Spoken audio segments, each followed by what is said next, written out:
जरा इतना बता दे कान्हा, तेरा रंग काला क्यों। जरा इतना बता दे कान्हा, तेरा रंग काला क्यों।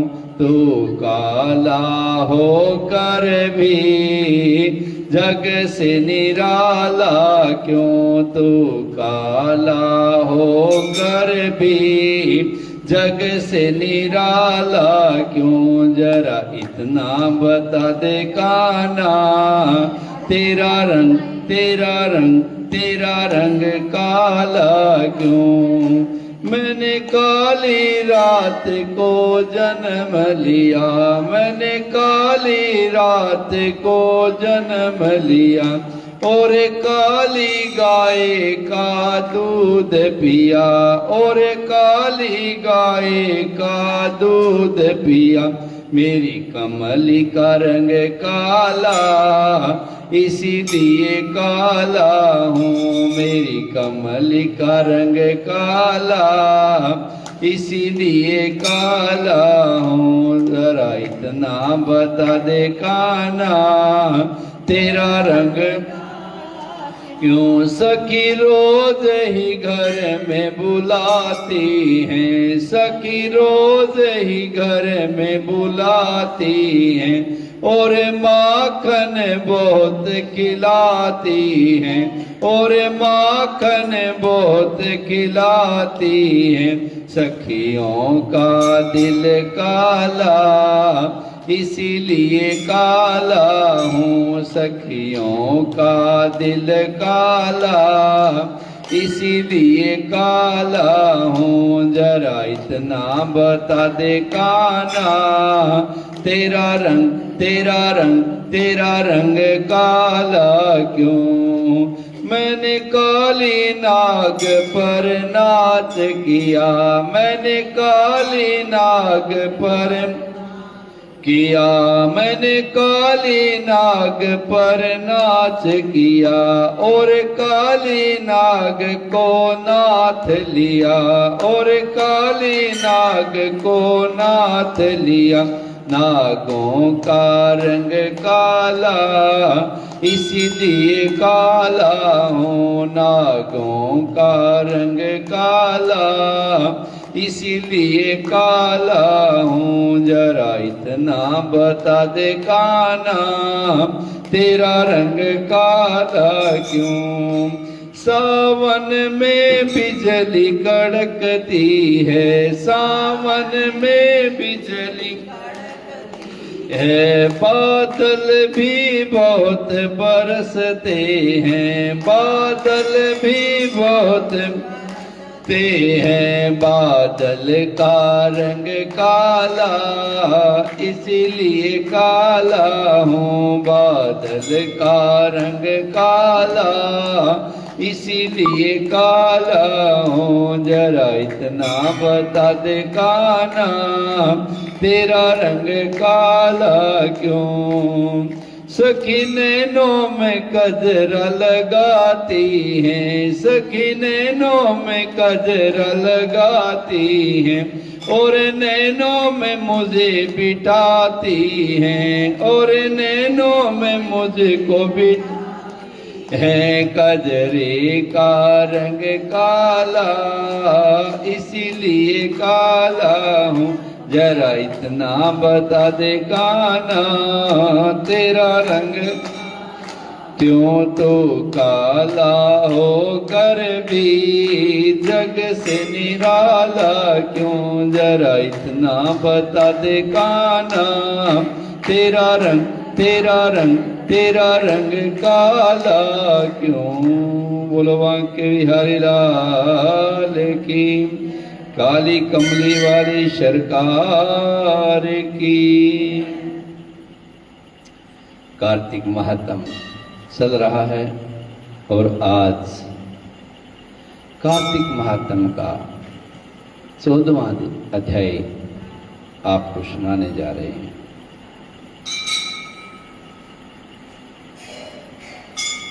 स्वयं नारद जी पृथु जी को कहते हैं कि हे राजन, इस प्रकार उसको धर्म पूर्वक राज्य करते देखकर देवता भी क्षुब्ध हो गए।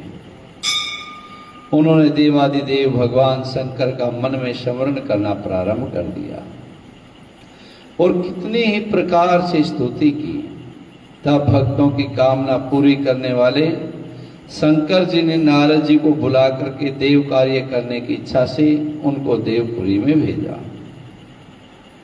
शंकर भक्त नारद जी भगवान शंकर की आज्ञा से देवपुरी में गए हैं और इंद्र आदि सभी देवता व्याकुल हो शीघ्रता से उठ करके श्री नारद जी की स्तुति करने लगे हैं।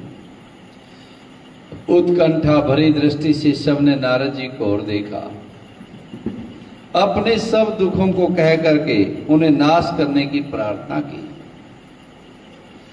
तब नारद जी ने कहा, मैं सब कुछ जानता हूं, इसलिए अब मैं दैत्यराज जलंधर के पास जा रहा हूं। ऐसा कह देवताओं को आश्वासन दे करके श्री नारद जी जलंधर के पास जलंधर की सभा में पहुंचे हैं। जलंधर ने नारद जी के चरणों की पूजा किया।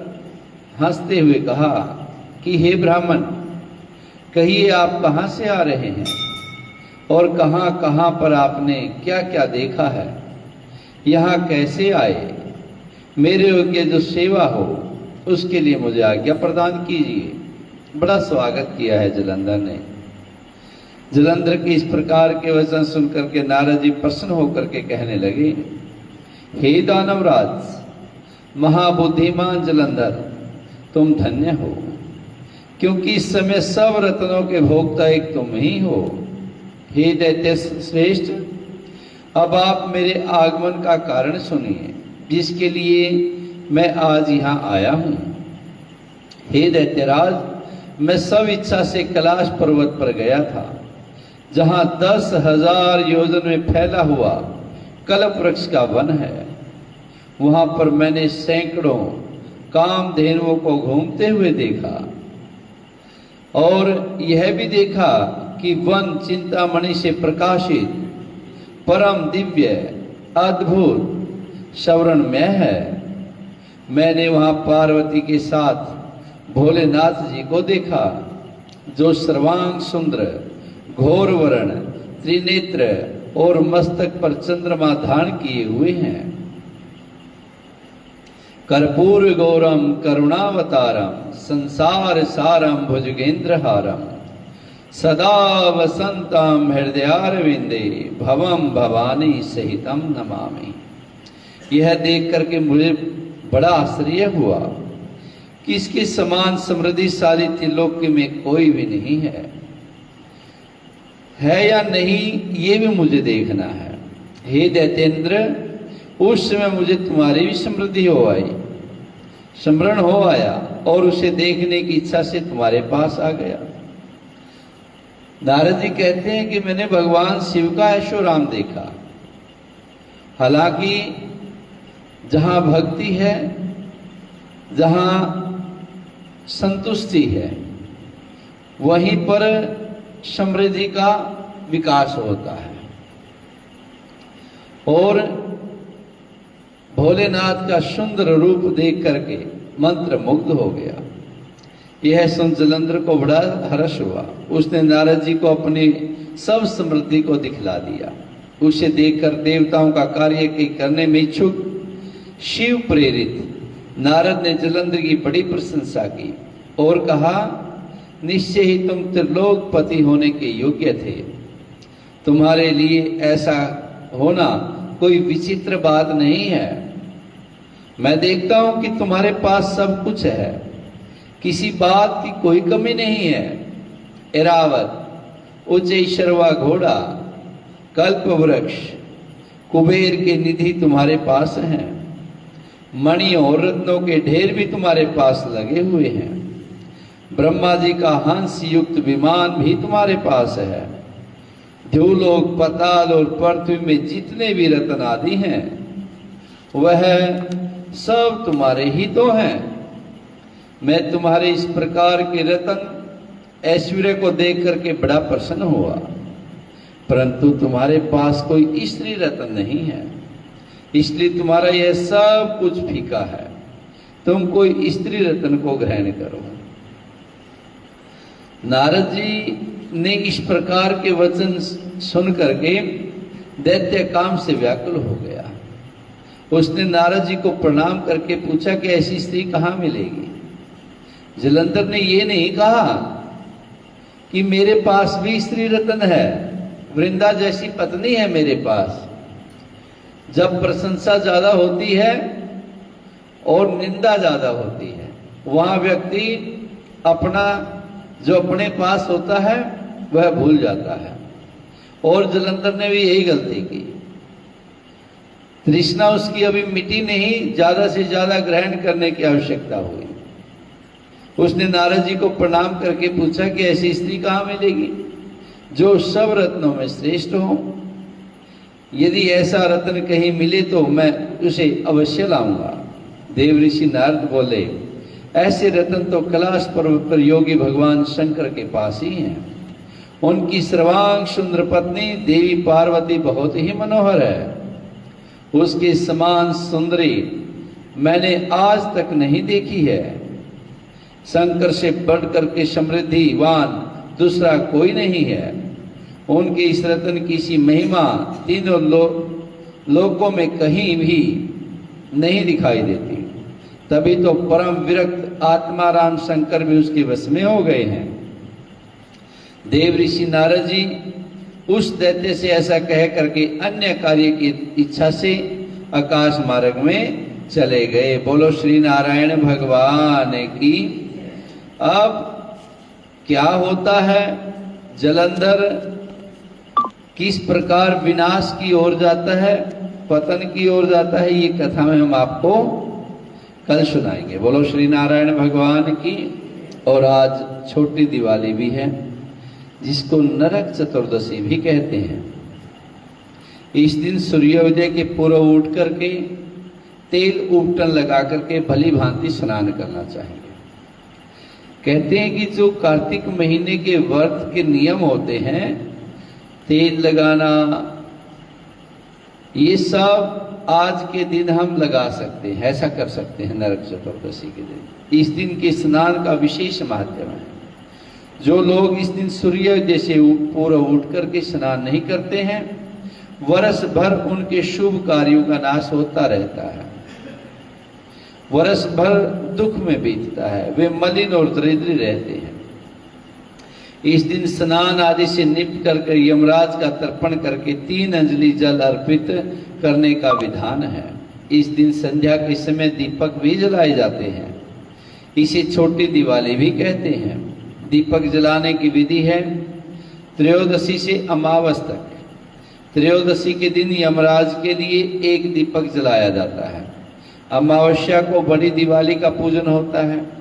इन तीनों दिनों में दीपक जलाने के कारण यह बताया जाता है कि इन दिनों भगवान वामन ने राजा बलि की पृथ्वी को नापा था 3 कदमों में। भगवान वामन ने 3 पगों में संपूर्ण पृथ्वी तथा बलि के शरीर को नाप लिया था। इसलिए त्रयोदशी, चतुर्दशी और अमावस्या को लोग यम के लिए दीपक जला करके लक्ष्मी सहित पूजन सहित दीपावली मनाते हैं, जिससे उन्हें यम यातना कभी सहनी नहीं पड़ती है। लक्ष्मी जी भी सदा उनके साथ रहती हैं। इसलिए रात को शाम के समय आज नरक चतुर्दशी, नरकों से बचने के लिए दीपदान करना चाहिए। तेल के दीपक आज लगाने चाहिए। बोलो श्री नारायण भगवान की। अब कमल नेत्र का पाठ अच्छा जल्दी हो गया। आज पहले भजन सुनेंगे और उसके बाद कमल नेत्र और नागलीला करेंगे। नींद को दूर करो, नहा करके आए और एक भजन सुनाओ बढ़िया सा। बोलो श्री बांके बिहारी लाल की जय।